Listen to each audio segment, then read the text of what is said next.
प्रधानमंत्री ने कहा कि कांग्रेस की सालों की तुष्टीकरण की राजनीति को खत्म करने के लिए वक्त संशोधन बिल लाना जरूरी था।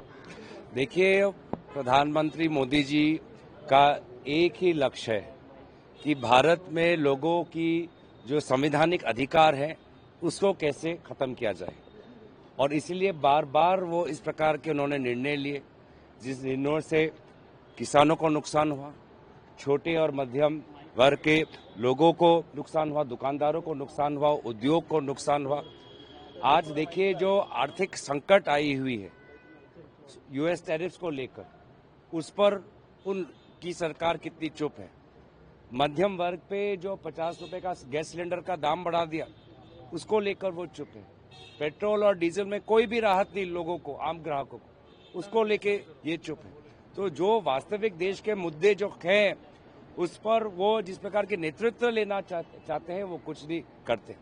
हमारा उद्देश्य स्पष्ट है कि लोगों की संवैधानिक अधिकार, डॉक्टर बाबा साहब अम्बेडकर की निर्माण किए गए हुए संविधान की सुरक्षा, और जो यहाँ की हमारी जो अर्थव्यवस्था है, उस ढांचे को और हमको सुधारना।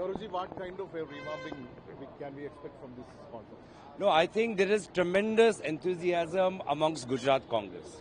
I think after Rahul Gandhi ji announcing that 2027 Gujarat elections is going to be a prime election for the Congress party, and we have committed ourselves to winning this election. I think this AICC plenary session is historic. We have got a lot of support from the Gujarat Congress. I'm a nationwide revamping.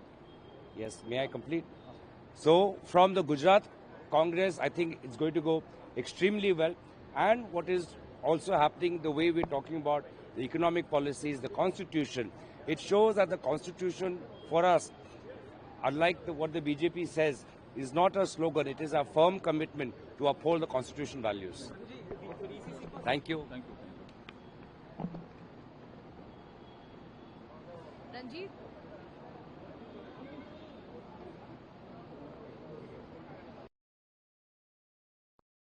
के लिए bill लाना